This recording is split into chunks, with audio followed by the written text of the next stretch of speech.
राम राम। नमस्कार साथियों, स्वागत है आपका आपके अपने स्टडी प्लेटफॉर्म पढ़ाई.com पर। तो आज है 17 मई और 17 मई 2026 के जितने भी राम राम। नमस्कार साथियों, स्वागत है आपका आपके अपने स्टडी प्लेटफॉर्म पढ़ाई.com पर। तो आज है 17 मई और 17 मई 2026 के जितने भी मोस्ट इम्पोर्टेंट भारत और राजस्थान के करंट अफेयर के प्रश्न रहने वाले हैं, वो मैं आपको जो सुजस अपडेट और ऑथेंटिक न्यूज़ एनालिसिस के माध्यम से करवाऊंगा। तो आपको जो भी साथी देख रहे हैं वो एक बार वीडियो को पूरा देखें और चैनल को भी सब्सक्राइब न करना भूलें, ताकि आपको करंट अफेयर की क्लास है जो रोज़ाना मिलती रहे। तो चलिए शुरू करते हैं आज की क्लास। आज का पहला प्रश्न भारत करंट अफेयर का। तो हेनली पासपोर्ट इंडेक्स 2026 की रैंकिंग जारी हुई है, जिसमें भारत की रैंक है, उसमें भारत का स्थान है 78वां। और गिरावट की बात करें फरवरी 2026 में 75वें से 3 पायदान है जो नीचे आए हैं। वीज़ा फ्री एक्सेस 56 देशों के साथ वीज़ा फ्री एक्सेस है जो भारत के पास है। और टॉप 3 में बात करें तो सिंगापुर 192 गंतव्य, जापान, फिनलैंड, फ्रांस और जर्मनी। सबसे नीचे की बात करें तो अफगानिस्तान, सीरिया और इराक। रैंक नीचे गिरने का जो कारण रहा है वो है कुछ देशों ने पिछले जो समय में नियम है जो वीज़ा के वो कड़े कर दिए हैं। अगले प्रश्न पर बात करें तो काल भैरव लड़ाकू विमान।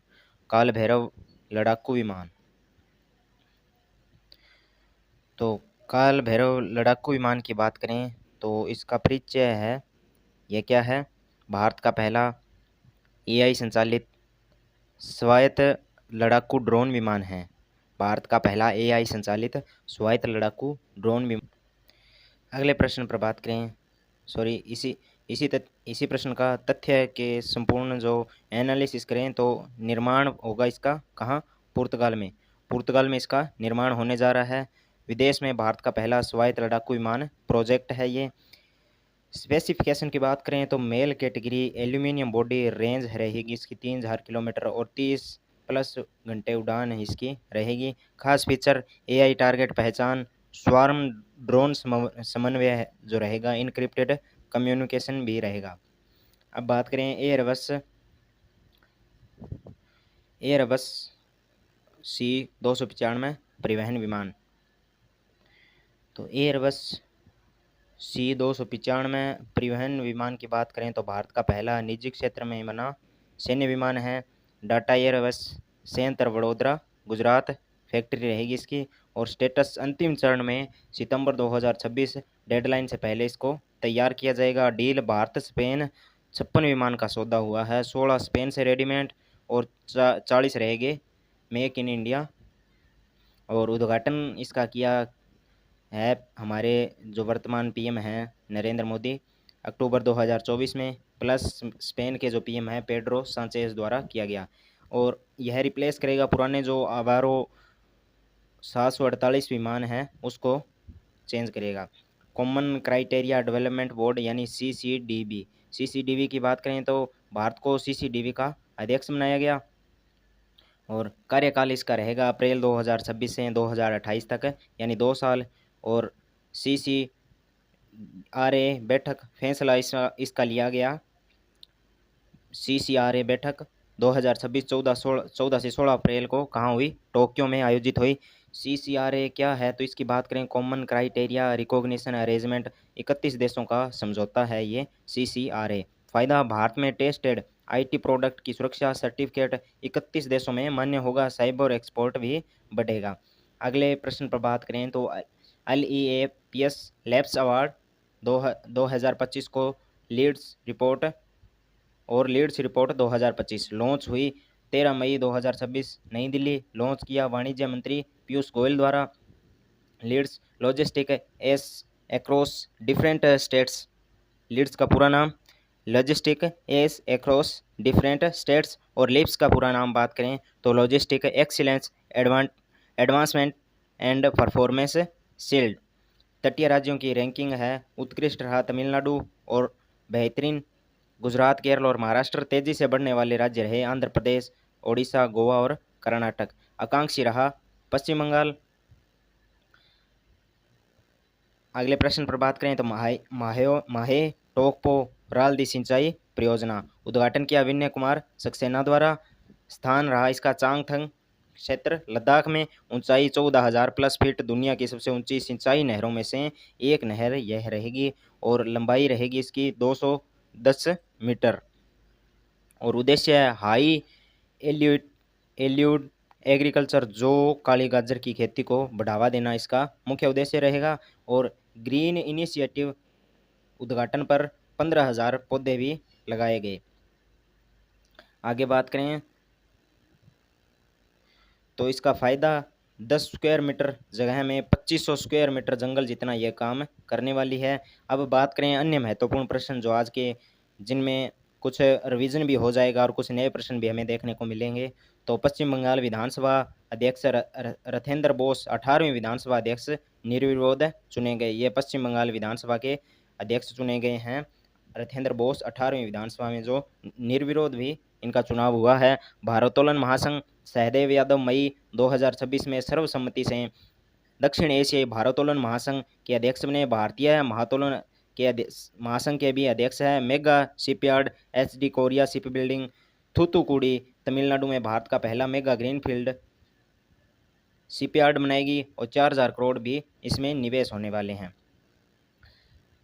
अब वन लाइनर MCQ की बात करें, क्वेश्चन आंसर, तो भारत का पहला डॉलर डिनोमिनेट डेबिट कार्ड किस बैंक ने लॉन्च किया? तो ICICI बैंक ने वीज़ा के माध्यम से के साथ मिलकर भारत सरकार का पहला dollar denominate debit card launch किया है। ICICI बैंक का डॉलर डिनोमिनेट डेबिट कार्ड कहाँ से लॉन्च किया गया? तो ICICI बैंक का जो बैंक की IFC banking unit gift city से इसे लॉन्च किया गया। वित्त वर्ष 2025-26 में PSBS ने कितना सार्वकालिक उच्च शुद्ध लाभ दर्ज किया? तो इस शुद्ध लाभ की बात करें तो पब्लिक सेक्टर बैंक्स ने FY 2025-26 में 1.98 लाख करोड़ का सर्वकालिक उच्च शुद्ध लाभ है जो अर्जित किया है। वित्त वर्ष 2025-26 में PSBS का सबसे कम ग्रोस NPA अनुपात रहा। PSBS ने कितना रहा? तो PSBS ने फंड ईयर 2026 में 1.93% का अब तक का सबसे कम ग्रोस NPA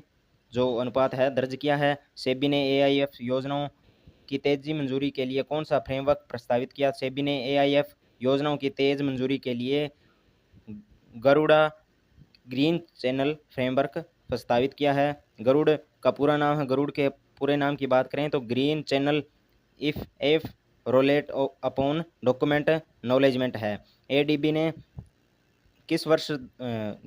ने वर्ष 2025 के लिए भारत के लिए कितनी वित्तीय प्रतिबद्धता की? तो 5 बिलियन अमेरिकी डॉलर की प्रतिबद्धता इसके द्वारा की गई। अपनापन my experience with Narendra Modi पुस्तक किसने लिखी? तो शिवराज सिंह जी चौहान द्वारा यह पुस्तक लिखी गई।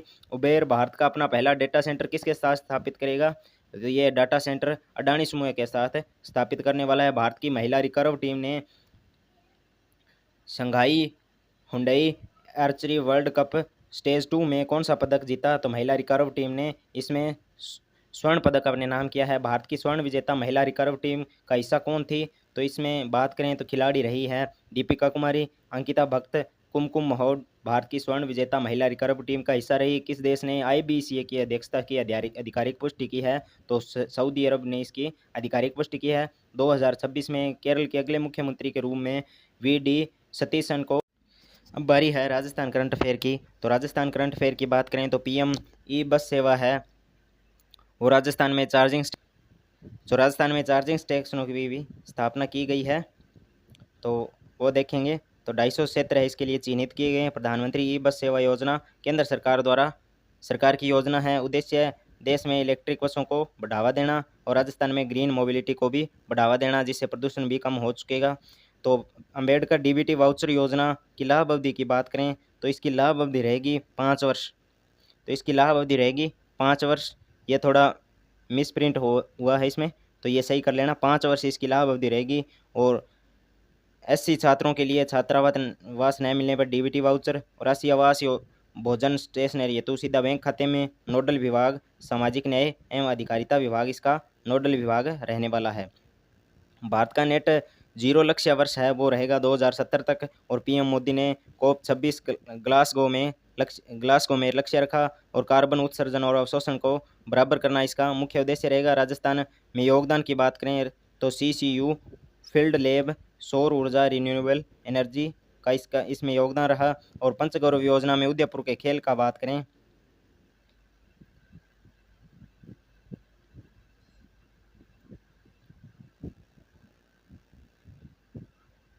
तो उदयपुर का खेल भी इसमें रहेगा तैराकी। ये भी थोड़ा गलत प्रिंट हुआ है, तो इसमें उदयपुर का खेल रहने वाला है तैराकी। तैराकी इसमें उदयपुर का खेल रहने वाला है। तो यह एक जिला एक उत्पाद और एक पर्यटन स्थल के तहत घोषित किया गया है।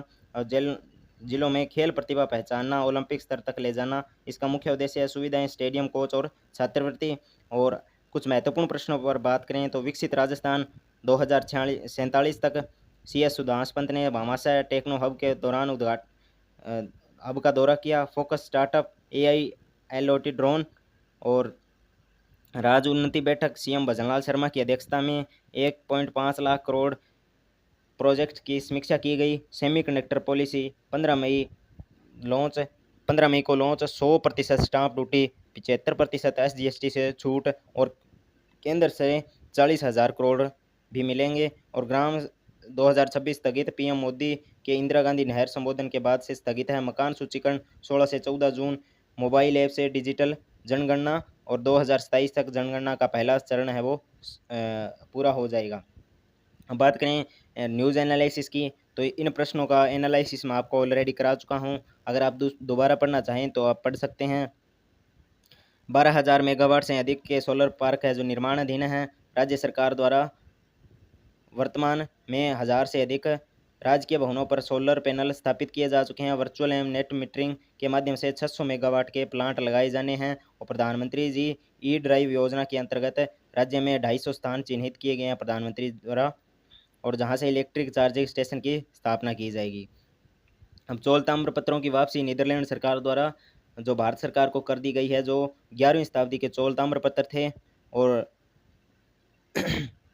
ये चूलावीरणम विहार नामक बौद्ध विहार को भेंट किए जाने के औपचारिक रूप से प्रदान करते हैं, और बल्कि भारत सरकार की विरासत और सभ्यता की अमूल गाथा भी है, यह कहना है सरकार का। और ये थी आज की हमारी कुछ करंट अफेयर की क्लास।